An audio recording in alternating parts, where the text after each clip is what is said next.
আমি মূলত জিয়া পরিবারকে ভালোবেসে আমি মূলত রাজনীতিতে আসা। আমাদের আপনারা জানেন দিনাজপুরে আমাদের বেগম খালেদা জিয়ার বাসস্থান, তার পাশে আমার বাসা। উনি আমার রাজনীতিক অনুপ্রেরণা, আমাদের তারেক রহমান ভাই আমার রাজনীতিক আইডল।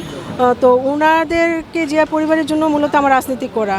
আমাকে দল যোগ্য মনে করলে, নমিনেশন দেওয়ার যোগ্য না মনে করলে, যদি নাও দেয় আমার কোনো আফসোস নেই। আমি দলের জন্য আমি যতদিন বেঁচে আছি আমার তো আমি কাজ করে যাব, এটাই আমার চিন্তা।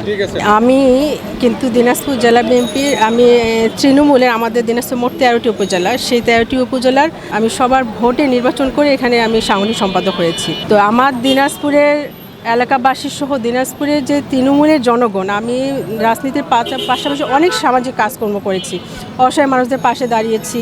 আমি বিশেষ করে প্রান্তিক মহিলাদের যারা পিছিয়ে পড়া মেয়ে তাদের পাশে আমি দাঁড়িয়েছি। আপনারা আমার দিনাজপুরে আপনারা সার্চ করলে বুঝতে পারবেন যে আমার কার্যক্রম কী। আমার বিগত আন্দোলন সংগ্রামে আমার সর্বোচ্চ ভূমিকা দিয়ে আমি আমার কাজ করেছি, সকল আন্দোলন সংগ্রামী ছিলাম।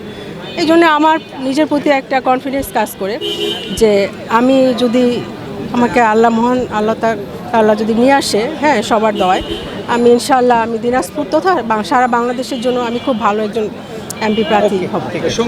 তারা যদি ভালো কাজ করে তাদেরকে অবশ্যই সাপোর্ট করব। তারা যদি কোনো খারাপ কাজ করে, দৃষ্টিকটুর কাজ করে, সেগুলোকে আমরা অবশ্যই বাধাগ্রস্ত করব, সমালোচনা করব, যাতে সেগুলো না করে। দেশের জন্য মূলত কাজ করতে হবে, দেশের কল্যাণে কাজ করলে আমরা কোনো সমস্যা নেই। না, কোনো আফসোস নেই। আমি মূলত জিয়া পরিবারকে ভালোবেসে আমি মূলত রাজনীতিতে আসা। আমাদের আপনারা জানেন দিনাজপুরে আমাদের বেগম খালেদা জিয়ার বাসস্থান, তার পাশে আমার বাসা। উনি আমার রাজনীতিক অনুপ্রেরণা, আমাদের তারেক রহমান ভাই আমার রাজনীতিক আইডল। তো ওনাদেরকে জিয়া পরিবারের জন্য মূলত আমার রাজনীতি করা। আমাকে দল যোগ্য মনে করলে, নমিনেশন দেওয়ার যোগ্য না মনে করলে, যদি নাও দেয় আমার কোনো আফসোস নেই। আমি দলের জন্য আমি যতদিন বেঁচে আছি আমার তো আমি কাজ করে যাব, এটাই আমার চিন্তা।